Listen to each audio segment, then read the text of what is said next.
Do you really want to love God and people more?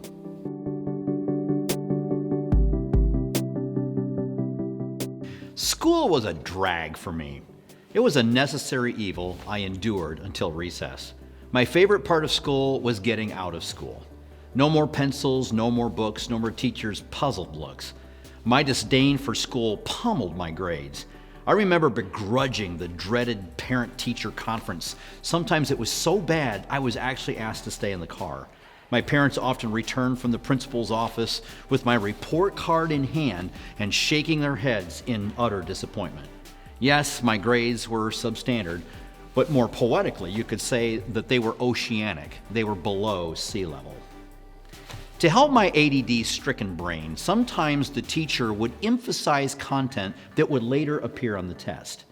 They would stomp a foot, kick the desk, slap the table, or sometimes they would even call my name to snap me out of whatever imaginative world I happened to be in the moment. It sure wasn't there in the classroom. Good Lord, how did I ever get through school? Did you know that Jesus did something very similar for us, students of life?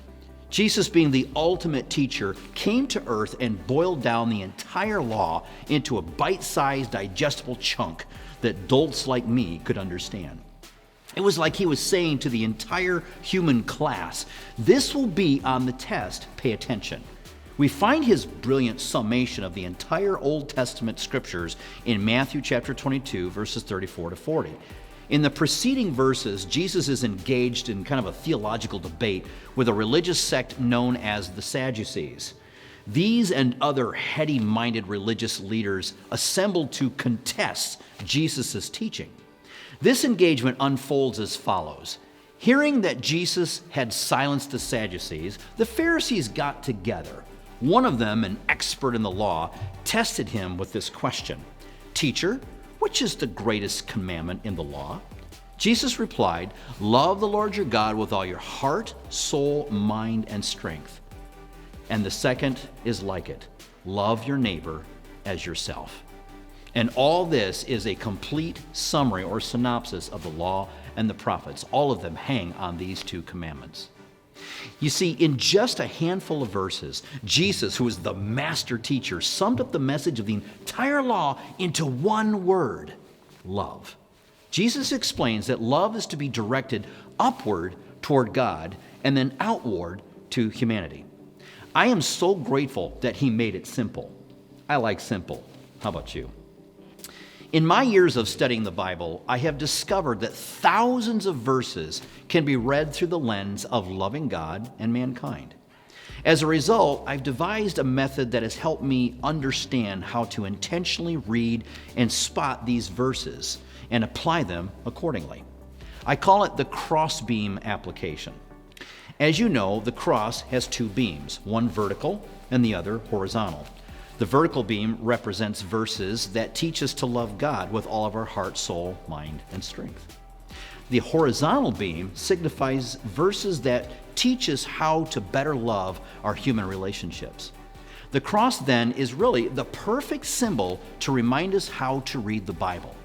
As you read and view each verse as being on this axis that either directs us upward toward God or outward toward humanity, it will really benefit your study. So to make this memorable, here is a phrase you can repeat before using the crossbeam application. Upward and outward the crossbeams go, teaching us all the ways our love must show. Let me repeat that. Upward and outward the crossbeams go, teaching us all the ways our love must show. To make this clear, I'm going to give you some examples of random verses. Now, as I read them off, I want you to guess if the verse is pointed in a vertical direction, teaching us to love God, or is it slanted horizontally, teaching us how to love others. So please note, there are some instances where a verse will actually incorporate both directions, vertical and horizontal. Sometimes we are to demonstrate our love for God by extending compassion to people. Let's look at some examples now and see if you have this down. Here's example 1. "And we urge you, brothers, warn those who are idle, encourage the timid, help the weak, and be patient with everyone." That comes from 1 Thessalonians 5:14. What do you think, horizontal or vertical? That's right, horizontal. Example 2. Husbands, love your wives and do not be harsh with them. Colossians 3:19. Vertical or horizontal? That's right, horizontal. Example 3.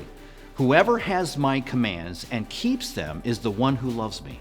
The one who loves me will be loved by my Father, and I will love them and show myself to them. Yeah, that's right. That's vertical, isn't it? Example 4. He who is kind to the poor lends to the Lord, and he will reward him for what he has done. Proverbs 19:17. Yeah, that's right. It's vertical and horizontal, isn't it? Goes both directions. Example 5. Rise in the presence of the aged, show respect for the elderly, and revere your God. I am the Lord. Yep, that's both, isn't it? Exactly. Example 6. Finally, all of you, live in harmony with one another. Be sympathetic. Love as brothers. Be compassionate and humble. Do not repay evil for evil or insult with insult, but with blessing, because to this you were called, so that you may inherit a blessing. 1 Peter 3:8. Yeah, it's definitely horizontal, isn't it? It's all about people. And the last example is this. It comes from Galatians 6:2 that says, carry each other's burdens, and in this way you will fulfill the law of Christ. Yep, that's both, exactly. Vertical and horizontal. So you feel like you got it? Well, don't give up. If it's still a little bit fuzzy for you, it will become much easier with practice. As you can see from our examples, we can inspect almost any passage as looking through a prism that points either upward toward God or outward toward people. Now, not every single verse points upward or outward. Some are simply informational and do not contain that didactic factor that teaches us to love. Still, if you train your heart to be intentional and your eye to be observant, you'll be able to identify hundreds of verses that flow along one or both of these vertices. Another thing I hated about school is that it followed me home with homework. How about you? To reinforce this lesson's impact, I want to give you some homework that will be spiritually rewarding. The book of 1 Peter is only 5 short chapters long. You can read the whole thing easily within 15 minutes. Use the crossbeam application to select verses that point upward or outward. Perhaps you can highlight or underscore using a color scheme of your choosing to distinguish between the two types. Upward and outward the crossbeams go, teaching us all the ways our love must show. Applying this approach to your Bible reading will make your time incredibly fruitful and hopefully help you ace the loving God and loving man exam.